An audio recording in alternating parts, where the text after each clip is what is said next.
snacks. What it do, Snackers and Snackers? It's your boy Gage. This, thanks K, Yeah! is hashtag ICYMI, which happens to be last week's news. So, without any further ado, let's do. Number one. My K! My man, you my man. Hey, so listen, number one, PlayStation 4 Professionals. The professional version. PlayStation 4 Pro was announced last week, September 7th, at the PlayStation meeting, which was held in New York, in the Big Apple, in the Sony Theater. Maybe it's the PlayStation Theater. I'm not sure. I don't know that it matters. Either way, it was in the theater. The conference was boring, but there was great information. So, here's what happened. They brought out Andrew House. That's the guy. He says, hey, we're changing some things. Here's a new, smaller version of the PS4. It's not called the PS4 Slim, but it's replacing the PS4. Even though it's slim, it's just called PS4. Then, it's time to take this to the next level. That's, in case you didn't know, when you go up and to the right, that's next level. It's time to take this to the next level. PlayStation 4 Pro. Not the Neo, not the 4K. There's a reason why that is. PlayStation 4 Pro. It's gonna almost do 4K. Aha! But it'll be the closest thing to 4K gaming you can get in the console, and you can do it this year, which is important. There will also be HDR, and we're gonna do HDR updates even for old PlayStations, the ones from 2013. So even if you don't buy this new box, which is $400, not bad. Same price as the original PlayStation 4 when it came out 3 years ago in 2013. By the way, the new PlayStation 4, which is the slim one, they're not calling the slim, it's $300. Not bad. Even though an Xbox One S is more powerful, does 4K, and has an Ultra 4K Blu-ray player in it. Anyway, not a great show. Decent information. Showcase some seriously good games, including Mass Effect 4 Andromeda. I digress. You know, it's fine. I digress. I couldn't see it in 4K because I don't have a 4K. If you saw it in 4K, you probably really saw a difference. I didn't. But I will. I'm going to get a 4K TV, and then I might get rid of the one I have, and it's possible. What did you think of that? Let me know while we move on to number two. Can we do that? Yeah. Number two. So, number two, the Apple folks, yep, half-eaten fruit people. Yeah! Kay's excited. He's one of those guys. So Apple had an event the same day as Sony had an event, and they announced, well, what we all expected. The iPhone 7. It's gonna have a new camera. You excited about that, Kay? Absolutely. Oh, it's gonna be pretty. Did you get one? You will. Yes. You will. He hasn't. He will. But more importantly, Nintendo is going to finally make their cell phone mobile gaming debut that's not on their own handheld platform this December in the form of Super Mario Run. That is exciting. Oh, and there was this little thing about Pokemon Go coming to the Apple Watch as an app. That was kind of important.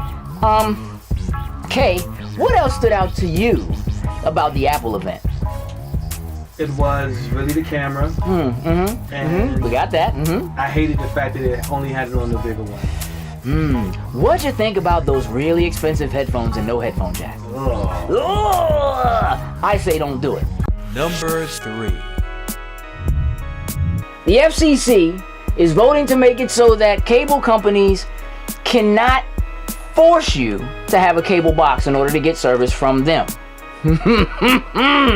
See, the cable companies make millions, probably billions of dollars in cable box rental fees. Because you're not allowed to own it, you have to rent it from them if you want to watch their service at your house. So, it looks like what's going to happen is they are looking at forcing cable companies to allow people to use apps built into their TVs or set-top boxes that aren't the cable boxes, like possibly an Xbox or a PlayStation 4, maybe a Roku, an Apple TV, in order to actually get content from the cable company instead of having to use their cable box, thereby not being able to charge you a fee to have the box. I'm sure they'll try to work some way around that, but could just be a price hike. This is a good thing, I think, because most people are cutting the cords anyway, because most people don't see that it's worth it to pay the fee for cable just for internet. And I like this idea. Ladies and gentlemen, let me know what you think about this idea and the ones I previously spoke about. I think they're all important things. We may not agree, but if we don't, I'm probably right, and you should say so in comments. Hit the like, share, and subscribe, or do whatever K puts in the box. And I'll see y'all later. Toodles and loos.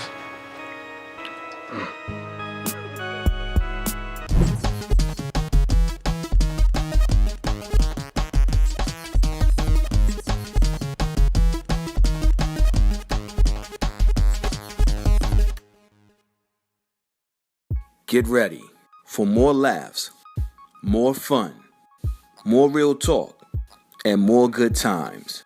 It's the return of Rip Monday Night, the best show on the internet.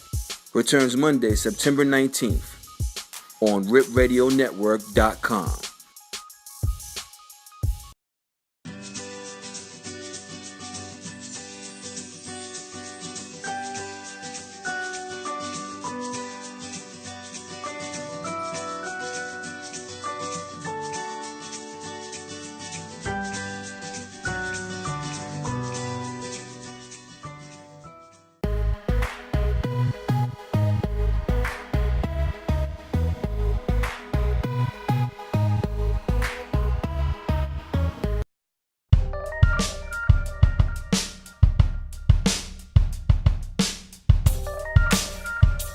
What it do, snackers and snackettes? It's your boy Gage here at Baltimore Comic-Con 2016. Comic-Con! Yeah, I love them when they do that. And with me is Mr. Dominique.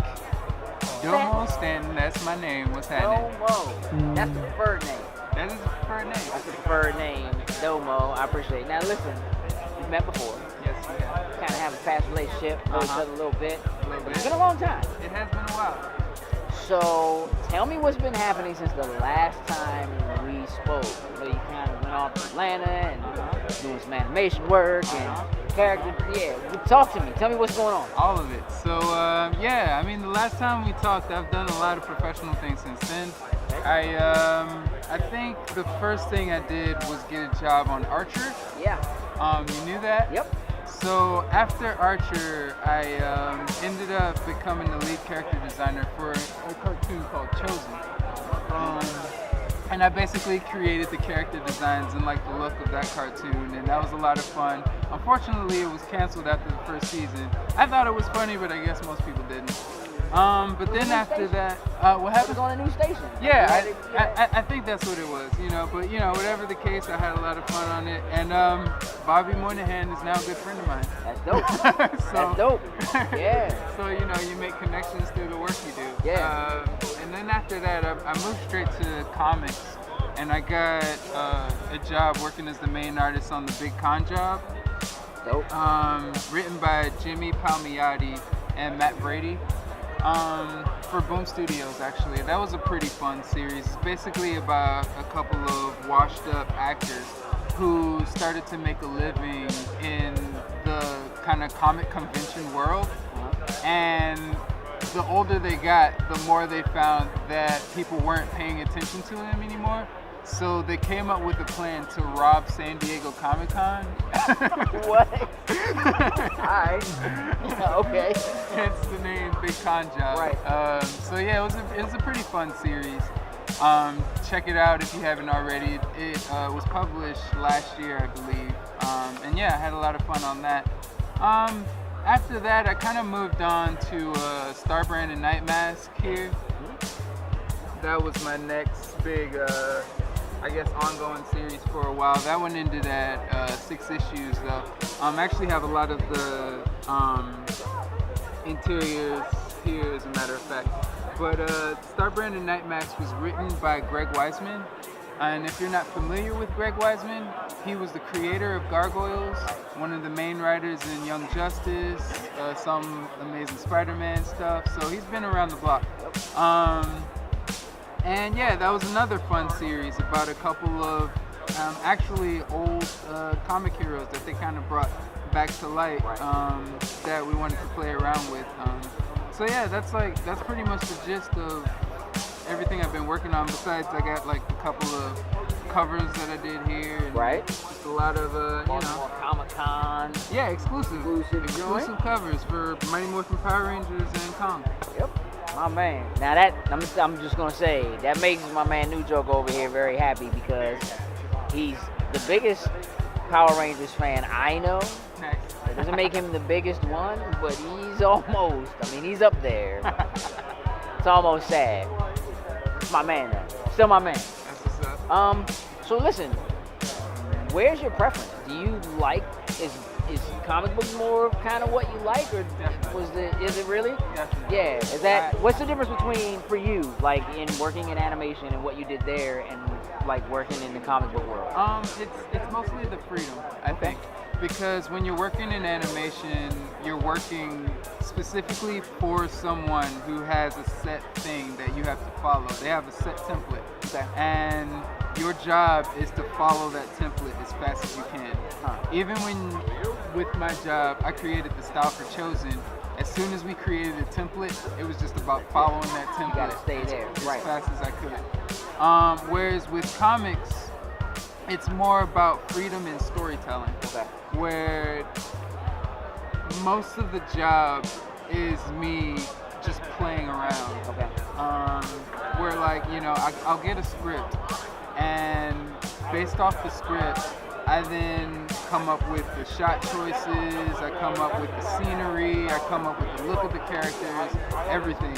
It's all me. And because the editors hire me for my style, I get to play around with whatever I want to do, So I definitely think, and in general, I'm just more of a storyteller. Like I love to tell stories, and as you can see, like on my pages, my main goal is for you to be able to see exactly what's happening, even without the words.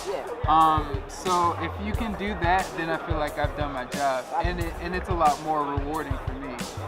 Have you thought about dabbling into writing any of your own stuff, or doing anything along those lines? Actually, I came up in the 90s era when everyone was doing like Superfly pinups and, the crazy cool action shots and stuff like that. And I think it was just more about the art than the actual story, which, I think story is a lot more important, but because I focus so much on getting my art up to par to that, I just never really had interest in doing story. But that's what I think makes me a better storyteller for other people, because I can take their ideas and really bring it to light in a way that they might have not even thought of when they originally wrote it. And it's satisfying. That's satisfying enough for me. I mean, that's cool. I mean, I talking to a lot of artists and kind of going around, especially at cons and stuff like that, you find people who, what they really want more than anything is to kind of get their own work, you know what I mean, kind of out there, like their character designs and that, that kind of thing, which, I mean, clearly you got to do with something like Chosen. But then you have other people who are satisfied kind of being able, like they love the idea of being able to take something that's mostly words and turn it into something that's visual. And I think there's something to be said for that, and that's pretty dope, and it does. It shows through in your work, man. So that's pretty dope. I'm gonna just happen to say there's a Spider-Man piece over there.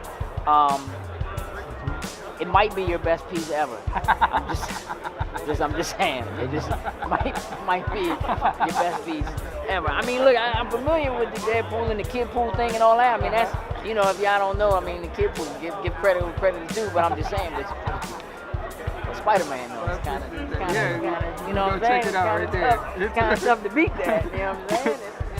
It's pretty solid. Double P. There you go.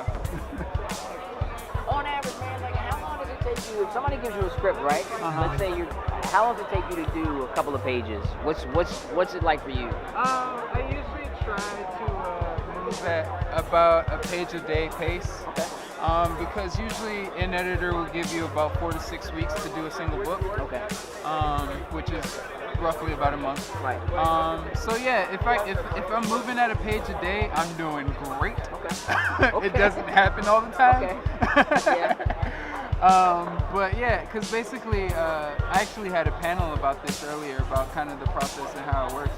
But basically, like as soon as I get the script, what I do is I'll actually print it out because I like to have everything in my hand. I don't work digitally at all. All of my stuff is done on paper. Wow. But I'll print out the script and I'll just start like dabbling notes and stuff like that. And I'll do thumbnails maybe about that big. On the actual script. Yeah, on the actual script. And then I'll send them in and see what the writer and editor feel about it. And the point of the thumbnail is if you can read the story that I'm telling this small, then you'll be able to read it when I blow it up. I can dig that. So yeah, once I move from the thumbnail, I just go straight to the final page. Cool. All right, well, look, man, I'm not going to eat up any more of your time, but I need you to do me a favor and tell everybody who's watching where they can go if they want to find more of your artwork or if they... You only do commissions at shows? Yes. Okay. Currently. Okay. So, if you ain't here, yeah. But yeah, let everybody know where they can go if they want to see more of your work, man, or if they want to pick up. Well, I'm basically Domo Stanton on everything. Blogspot, Twitter, Tumblr, everything. Just Domo Stanton. You can even Google me at this point, Domo Stanton. And that's when you know you official. It's official. Google. Yeah. What is it? Instagram, all of that. GTS. GTS. Yeah. Google that. That's what they. That's straight up. Listen, man. Appreciate you. Yes, sir. For sure. Good to see you. You too. Y'all make sure y'all go check out my man Domo Stanton on all this stuff, or Google that. I'm gauging them out. Loading snacks. What's going on, everybody? Sin back with another 52 and 52 update where I try to watch 52 animes in 52 weeks. 52? Yes, sir. So this week I have Sengoku Basura. Sengoku Basura is a historic tale. It's based around real events that took place years ago when the feudal lords were all fighting around control of Japan. It's a real thing. You can look it up. There are plenty of games based off it, such as like Samurai Warriors and stuff like that. You see it all the time. Story focuses around that, but also two warriors from that time. I believe it's Yukimura Sanada, if I'm saying that right. If I'm saying it wrong, I apologize. And Matsumane Date, I believe, who one day meet on the battlefield, engage in battle, and the battle never really gets finished because, of course, it gets interrupted. It's wartime, and the story progresses, and they always want to finish their fight and never got to, and other things happen. Just that's pretty much what the story is about. The question, as always, is: should you waste your time to check this one out? What do y'all think? Yeah. They're both right. It's all right. With it being historical, it does tend to get boring, but when the action picks up, action's pretty good. So it kind of weighs. Now, the seasons do get better as it go along. There's 2 seasons in a movie. Of course, they follow, and the movie actually finishes it all off. Movie was a pretty good ending to it all being, like I've said, it was a little boring at times, and the action, like imagine Dynasty Warriors on speed. That's pretty much what this is. Like 1 minute they're talking, then they get into battle, and it's yelling, high octane, flashy moves, the whole 9 yards. So if it sounds like it's something for you, I say check it out. If not, then don't bother. Y'all know what to do. Hit me in the comments below. Tell me what y'all think so we can have a discussion about it. With that, I am Sin, and I'm out.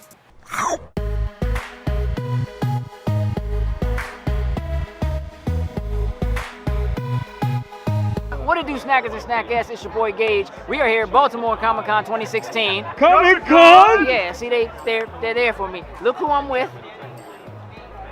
Nicola from Comic Cupcakes. Nicolette, what's happening? What's going on? Well, It's day 1. yeah, day 1. It's early. Yes. How are you feeling? So far, so good. This is our first year here at Baltimore Comic Con. Yeah. Excited to be here. Ready to feel it out and see what happens? That's our plan. Okay. tell everybody who's watching what Comic Cupcakes is. We are an online cupcake bakery making nerdiness sweeter one cupcake at a time. We can do any fandom that you can imagine.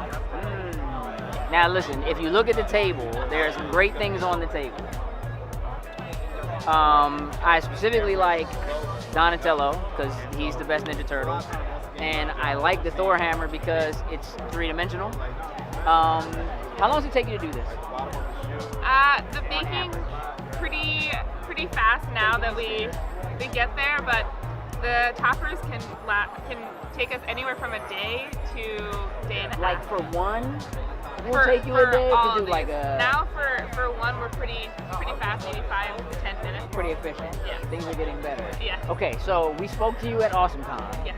What has happened since AwesomeCon? What's new? What's different? What's changed? What's the same? What's going on? Well, first being at a new convention, we've done that. We also had our first wedding, which was a lot of fun. Harry Potter themed. We did custom flavors and toppers. Okay. Which was a lot of fun. What kind of toppers? Like, what did you do for the toppers? We did anywhere from Harry's broom to some special spells. Just like mixed it up. We did. Like a little Wingardium Leviosa. Oh, yes. And some Slytherin house? Yes. All houses were equally represented. Okay. Equal representation is important. It is very It's important. not all Gryffindor. Yes. So, tell people, like, is there any kind of thing you won't do? Like, if somebody contacts you and says, hey, I need Cupcakes 4, is there anything you won't do? We haven't gotten any offers that we wouldn't do. Okay. I mean, that's a good thing, probably, right? Yes. Okay. So I don't think we're sure what we wouldn't do. Okay. For right now, doors wide Whatever, open. The sky is the limit. Right. We will try to accommodate as much as possible. I can dig it. Now, what is it that you're a fan of? Have you made cupcakes to match what your favorite thing is? We have. What When is it? we first got started, we actually had mainly DC characters and a few Marvel. Okay. But we got Deadpool now. Deadpool's my personal favorite. When Fair the movie enough. came out, I was very proud. You were ecstatic? I was. Okay. I went out to buy it as soon as it came out. That's what you're supposed to do. I made sure Deadpool was represented. Deadpool. I see it. I'm not going to eat the Deadpool. That's hers. She likes it a lot. Do me a favor. Tell everybody where they can go so they can get information about Comic Cupcakes, how they can reach you, see you online, all that good stuff. Awesome. So we are most easily reached at comiccupcakes.com online, and there you can find our Facebook, Twitter, everything, Instagram, to see all of our wonderful pictures and events that we're at. Excellent. Excellent. Thank you so much. Thank you. Greatly appreciate it. Listen, if you come here, you should get cupcakes, right? And then get the Purell. I'm Gabe, and we're out. You want to do it again? I'm Gabe. No, No? I don't. No. I don't want to do it again. Do you want to? I don't Why? want to do it again. Why not? Because I'm out. What's going on, everybody? It's New Joker, and I'm still here. We're at Baltimore Comic Con Comic-Con! 2016, and I have a special guest with me today. Please introduce yourself again. Hey, how's it going? My name's Andrew Smart, co-founder of Call That Art Gallery, and yeah, Baltimore's been good. So I know we've talked before, so tell us a little bit what we got going on right now.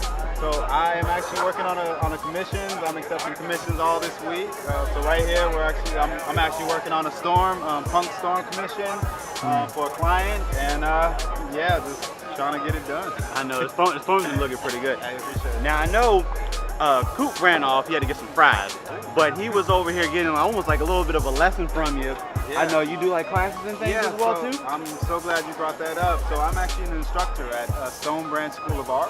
I do all the instructing of the comic class. I teach comic anatomy. I teach character design, story design, and yeah, we were having a little discussion about just the patience of drawing, the patience of this art, and just really putting that work in. So yeah.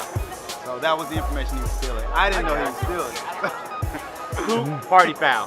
Don't steal information, man. Don't steal information. It's all good. But otherwise, I mean, the storm piece, I know it's nowhere close to being finished, but it is looking amazing Thank just you. the way it is right now. Thank you so much. And honestly, that's one of the frustrating parts about like, you know, working on it. Like I have the finished product in my mind, so right now I'm like, man, I need to get back to work. Get back to work on it.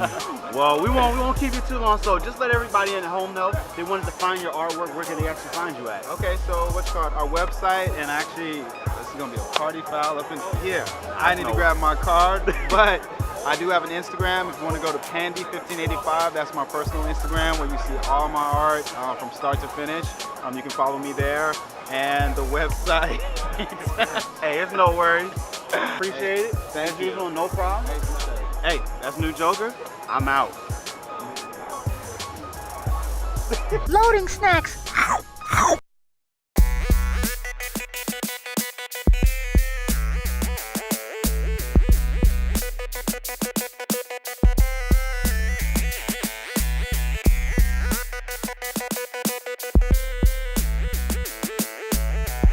Get ready for more laughs, more fun, more real talk, and more good times. It's the return of Rip Monday Night, the best show on the internet.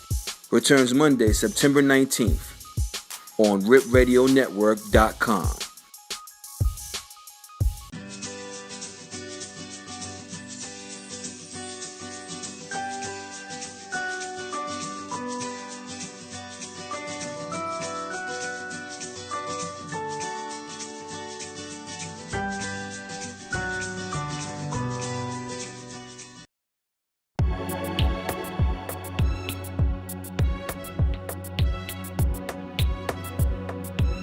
What's going on, everybody? It's New Joker, and we're still here, Baltimore Comic-Con 2016. Comic-Con! Appreciate that. And got another special guest for you guys. Please introduce yourself. I'm Suzanne Boston with the Vintage Punk. Awesome. So we've run into you before, and I absolutely love everything that you have going on here. So tell us a little bit about what you have. Well, what I do is I take vintage and I add a twist. So I take anything old, new pieces that I can repurpose, and I make brand new designs with them. Oh, and I mean, I will say, designs are absolutely beautiful. I like that dead pool going on right there. You want to take a look at that dead pool? That's in there. So I'm gonna put you on the spot a little bit. Okay. Would you say you have a favorite piece or anything in here that you like the most?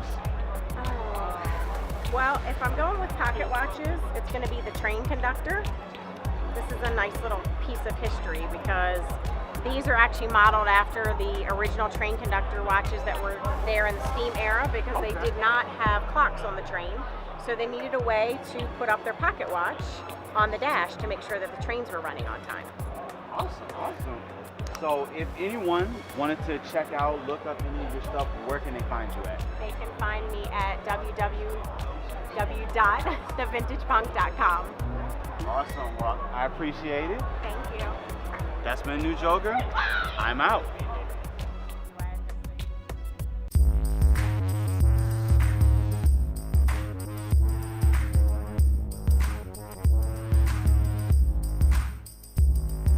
Loading snacks.